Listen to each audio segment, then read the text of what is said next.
It's maybe time to start the afternoon session. That will be a very hard session in the sense that we have a lot of talks. So each speaker has 15 minutes on total, including questions. So I'd ask to Francisco. He is the first speaker, and is going to give an example of the works that we do here at Maritech. Okay, good afternoon everybody, and welcome to Lisbon. For some of you, I know that it's the first time being in this city, so we will try to finish quick so you have time to enjoy this beautiful city. And well, Ramiro, when I have this, the idea of organizing this conference, asked me to present some of the work that we are doing related with nutrient budgets, and I will try to be very fast and to explain you a little bit of the work that we are developing nowadays. So, as many of you may know, this is where Lisbon is located, and this is where Técnico is located, like where we are already now. And as Ramiro was mentioning, sometimes we want to study a very specific area that is like an outfall area that here in Cascais, very close to Lisbon. And then we have the influence. This is the outfall area, and then we have the influence of the oceanic waters. Then we have the TAGUS River, that is a very large river for all the Iberian Peninsula. Then several discharges. Then this creates a dynamic estuarine plume.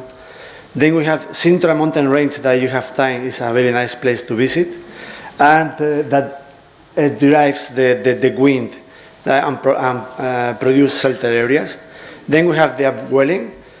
And then we have sometimes the areas of study that is the bathing areas or the outfall areas. So to study a very simple place or very local place, sometimes we need to have all these factors very well done. So this is we are using, as Ramiro mentioned, our model that is MOHID, it's open source model, and is forced by Copernicus on the boundary condition on the ocean.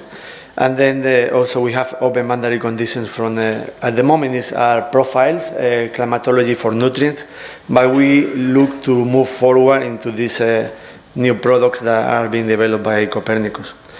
Then it's a 3D model, is corrected by the atmosphere, and then we are, in this presentation I will try to focus on how to implement the nutrient and the river discharge in these regional models. So then we have the rain, and this is the younger brother of MOHID. There is a MOHID land. It's a watershed model, 3D. I don't want to go too much into detail, but well, this is some of the places where the MOHID has been applied, and this is a couple of books that we published. I will skip this because we don't have much time. So this is how a watershed works, basically. So you have rainwater, and that is concentrated on the water lines, and then you have kind of an outlet where this water run off. So normally you need some information like to define the topography, derive the drainage network and everything. This is what used to be a typical watershed model. So it's a model that is isolated, it's a unique watershed. And this is some of the latest development that we have done on the last 2 or 3 years. So this is a watershed model that is running operationally with 10-kilometer resolution for the Iberian Peninsula and with 2-kilometer resolution for Portugal and Galicia, for the Iberian Atlantic front.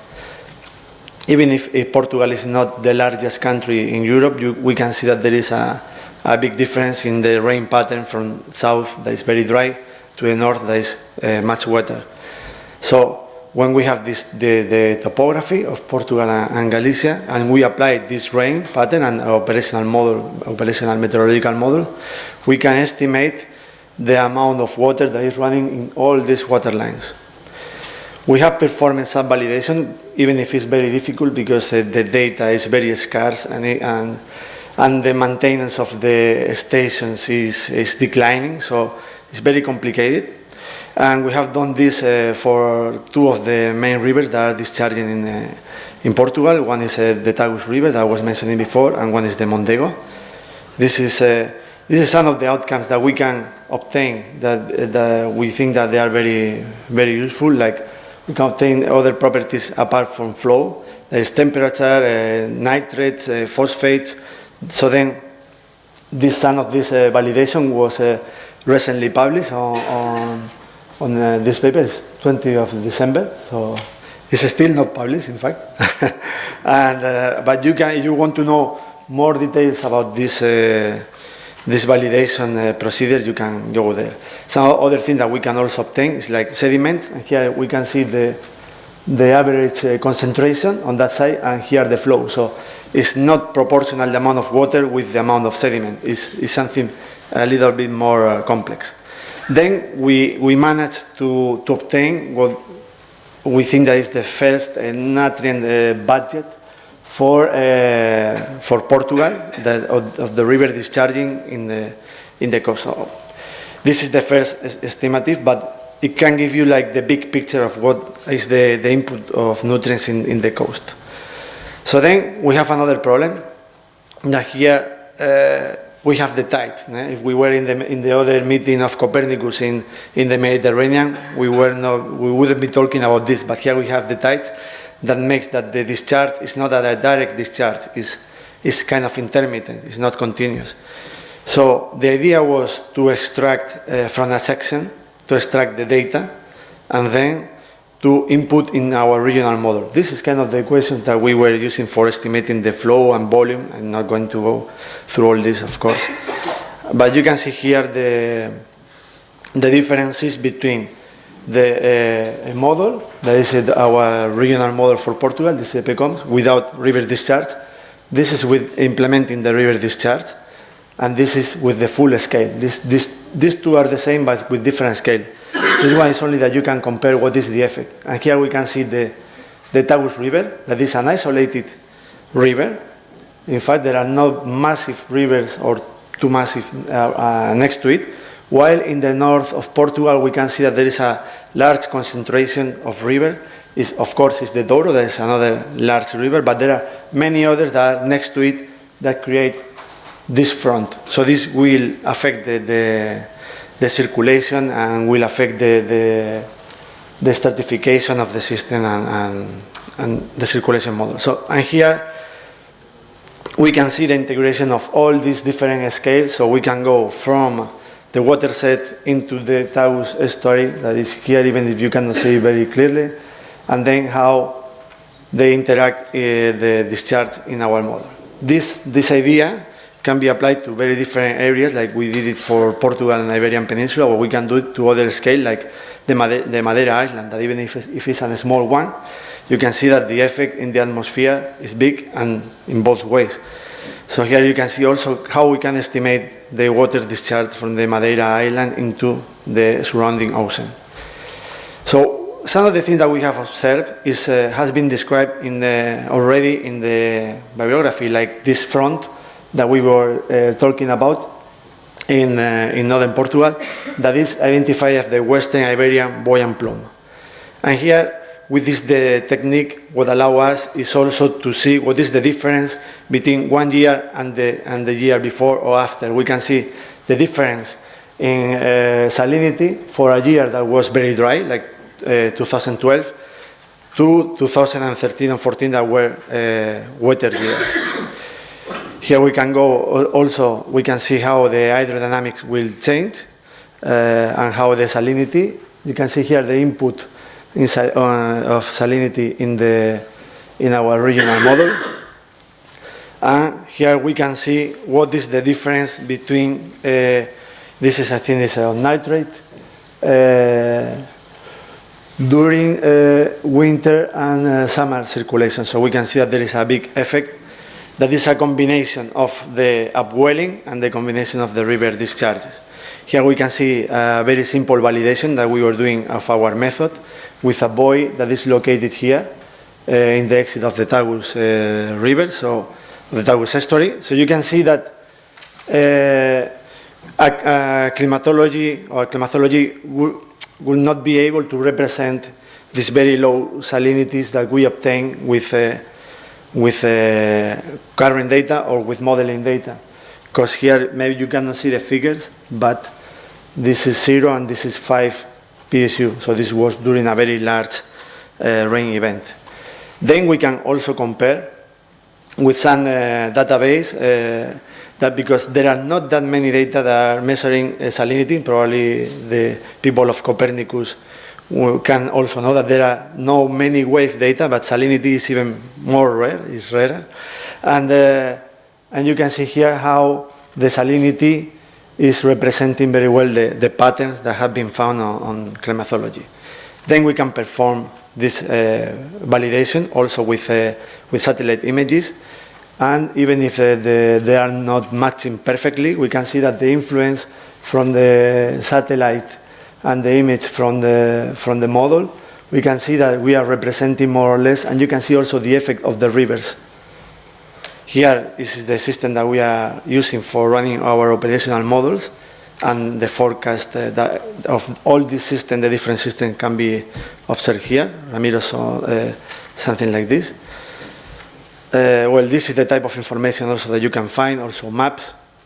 And well, just to conclude, I would like to say that this type of methodology of doing all the watershed at the same time allow us to provide a gapless data of freshwater discharge and to produce forecast.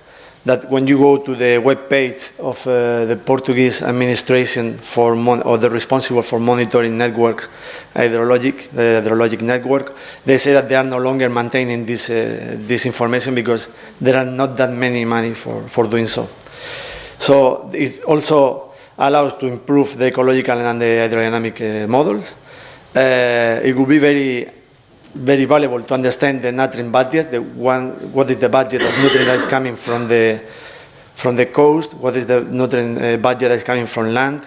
That has many socioeconomic influence in something like fisheries, retention of larvae or fish eggs.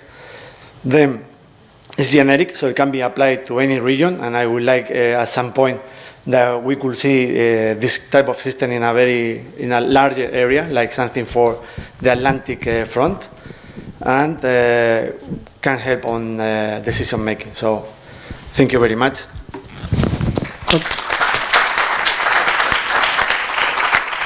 Okay. Thank you, Francisco, for showing us the interaction that happens in the coastal zones. So how we need the ocean information, but the inland information is also important for the coastal system. So questions?